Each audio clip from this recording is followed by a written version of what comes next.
নমস্কার বন্ধুরা, আমি সোমা। আমার গোপালের হেসেল চ্যানেলে আপনাদের সবাইকে স্বাগত। আজকে চটপট তৈরি হয়ে যাবে আর খেতেও হবে দারুণ টেস্টি এরকম একটা রেসিপি আপনাদের সাথে শেয়ার করছি।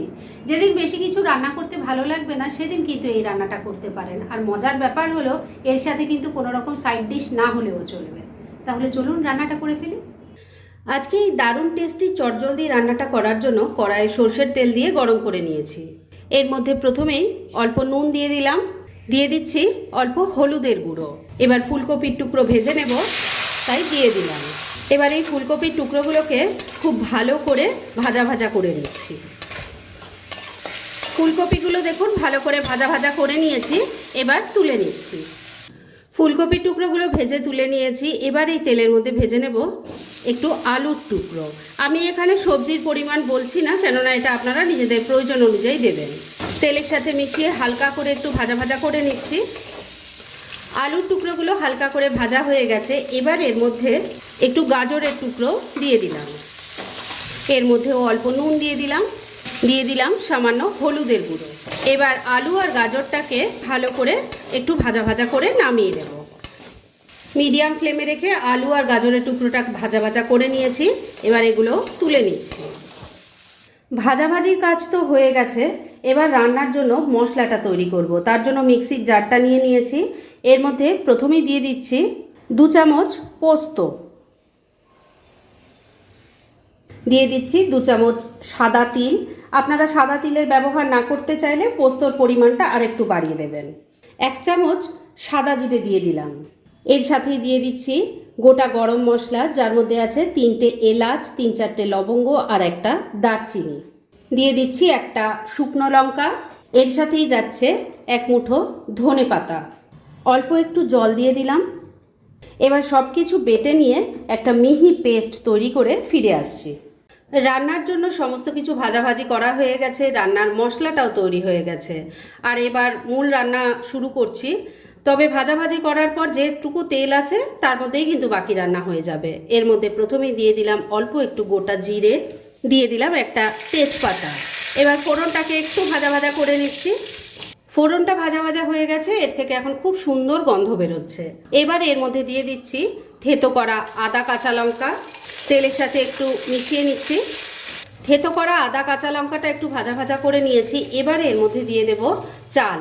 এখানে ছোট 2 গ্লাস পরিমাণ চাল আছে, আর এটা কোনো স্পেশাল চাল নেইনি, রেগুলার যে চাল আমার ঘরে ইউজ হয় সেটা দিয়েই করছি। তবে আপনারা কিন্তু চাইলে বাসমতি চাল দিয়েও এই রান্নাটা করতে পারেন। চালটা দিয়ে দিলাম, আর এই চালটা আধ ঘন্টা জলে ভেজানো ছিল। সব কিছুর সাথে মিশিয়ে নিয়ে একটু হালকা করে ভাজা ভাজা করে নিচ্ছি। এই রান্নাটা বন্ধুরা খুব তাড়াতাড়ি তৈরি হয়ে যায়, আর আলাদা আলাদা করে ডাল, সবজি, ভাজা কিচ্ছু করতে হয় না। এই একটা রান্না দিয়ে কিন্তু একবেলার খাওয়া দাওয়া খুব সুন্দরভাবে হয়ে যায়। একদিন ট্রাই করে এভাবে দেখবেন, খেতেও দারুণ টেস্টি হবে। চালটাকে মিনিট 2 সময় নিয়ে একটু ভাজা ভাজা করে নিয়েছি। এবার তৈরি করে রাখা মশলার পেস্ট, মানে পোস্ত, সাদা তিল, গোটা জিরে, শুকনো লঙ্কা, গোটা গরম মশলা আর ধনে পাতার পেস্ট দিয়ে দিলাম। এর সাথেই আলু আর গাজরের টুকরো দিয়ে দিলাম। দিয়ে দিচ্ছি অল্প হলুদের গুঁড়ো, অল্প একটু লাল লঙ্কার গুঁড়ো দিয়ে দিলাম। স্বাদ মতো নুন দিয়ে দিচ্ছি, তবে নুন কিন্তু বুঝে দেবেন, কেননা সবজিগুলো নুন দিয়ে ভাজা আছে। অল্প একটু চিনি দিয়ে দিলাম, তবে চিনি দেওয়াটা কিন্তু একদমই অপশনাল। এবার সব কিছুকে খুব ভালো করে মিশিয়ে একটু ভাজা ভাজা করে নিচ্ছি। বন্ধুরা, আপনারা আমার রেসিপি দেখার সাথে সাথে আমার ফেসবুক পেজ গোপালের হেসেল, তাতেও ভিজিট করতে পারেন। ডেসক্রিপশন বক্সে লিংক দেওয়া আছে। 2-3 মিনিট সময় নিয়ে মশলার সাথে চাল, সবজি সমস্ত কিছু একটু ভাজা ভাজা করে নিলাম। এবার এর মধ্যে জল দিয়ে দেব।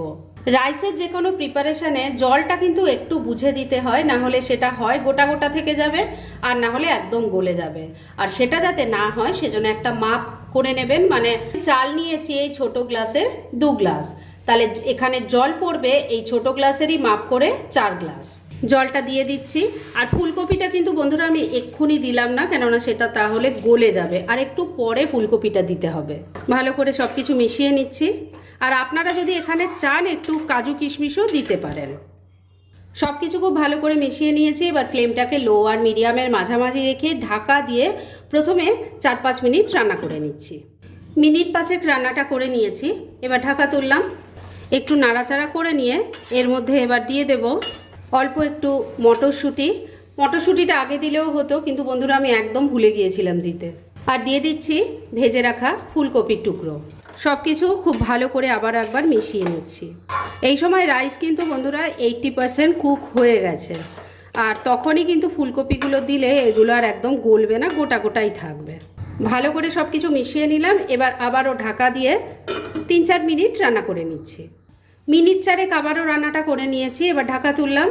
আমি কিন্তু মাঝে দুবার ঢাকা তুলে একটু রাইসগুলো ওপর নিচে করে দিয়েছিলাম, কেননা না হলে জল নেই তো এখন, একদম নিচ দিয়ে লেগে যাবে।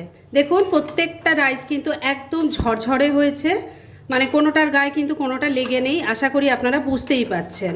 তবে এটা কিন্তু এখনও রেডি হয়নি, কেননা এবার আমি গ্যাসটা অবশ্যই বন্ধ করে দেব। আর তারপরেও এটাকে আমি 4-5 মিনিট ঢাকা দিয়ে রেখে দেব, কেননা যতটুকু বাকি আছে তাও আপনাদের একবার রাইসটা আমি ক্যামেরার সামনে থেকে দেখিয়ে দিচ্ছি। দেখুন, আর কতটা সেদ্ধ হয়ে গেছে সেটাও দেখিয়ে দিচ্ছি। দেখুন, হাতে চাপ দিলেই কিন্তু প্রত্যেকটা দানা ভেঙে যাচ্ছে, অথচ কিন্তু প্রত্যেকটা দানা গোটা গোটাই রয়েছে। এইভাবেই কিন্তু রান্নাটা করবেন। যাই হোক, এবার তো আমি বললাম গ্যাসটা বন্ধ করে দেব আর ঢাকা দিয়ে আবারও 3-4 মিনিট রেখে দেব, কেননা যতটুকু এর মধ্যে জল জলে ভাব আছে সেটাও একদম ঠিকঠাক হয়ে যাবে, আর রাইসটাও সুন্দর আরও বেশি ঝরঝরে হয়ে যাবে। আর এটা পরিবেশনের আগে আপনারা কিন্তু এর মধ্যে একটু ঘি বা বাটার দিতে পারেন, তবে আমি কিন্তু আজকে এখানে কিছুই দিচ্ছি না এখন। তাই আমি গ্যাসটা বন্ধ করে দিলাম আর এবার এটাকে ঢাকা দিয়ে 3-4 মিনিট রেখে দিচ্ছি। আর আগেই বলেছি এর সাথে কিন্তু সাইড ডিশ কিচ্ছু লাগবে না। যাই হোক, এরপরে আমি ফিরে এসে সার্ভ করে আপনাদের দেখাচ্ছি যেটা কেমন হলো। ফ্রেন্ডস, আমার আজকের এই দুর্দান্ত স্বাদের চটজলদি 1 পট মিল রেসিপি একদম রেডি হয়ে গেছে এবং আমি সার্ভ করে দিয়েছি। ভীষণ ইজি রেসিপিটা, কিন্তু স্টেপ বাই স্টেপ আমি যেভাবে তৈরি করেছি ঠিক সেইভাবে যদি আপনারা তৈরি করেন খেতে কিন্তু অসাধারণ হবে। আর এর সাথে কোনো রকম সাইড ডিশের দরকার পড়বে না। একবার ট্রাই না করলে সেটা বুঝতেই পারবেন না। তাই দেরি না করে পারলে এটা আজই একবার ট্রাই করে ফেলুন, আর তারপর কেমন লাগলো সেটা প্লিজ কমেন্ট করে জানাবেন। এরকম ধরনের অনেক ভালো ভালো নিরামিষ রান্নার রেসিপি আপনারা গোপালের হেসেল সার্চ করলেই পেয়ে যাবেন, যার মধ্যে থেকে কিছু কিছু আমি সাজেস্টেড বক্সেও দিয়ে দেব, সেখান থেকেও আপনারা দেখে নিতে পারেন। তাই গোপালের হেসেল অবশ্যই ভিজিট করুন। আর আপনারা কেমন ধরনের রেসিপি চাইছেন সেটাও কিন্তু আমাকে জানাতে পারেন। আমি চেষ্টা করব সেই সব রেসিপিগুলো আপনাদের সাথে শেয়ার করার। আর আমার আজকের এই রেসিপি যদি আপনাদের ভালো লাগে আর ইউজফুল বলে মনে হয়, তাহলে যারা এখন আমার চ্যানেলটাকে সাবস্ক্রাইব করেননি তারা প্লিজ সাবস্ক্রাইব করুন। তাহলে আজকের মতো এখানেই শেষ করছি। পরদিন আবার এরকমই কোনো ভালো রেসিপি নিয়ে চলে আসবো। আপনারা সবাই খুব ভালো থাকুন, সুস্থ থাকুন।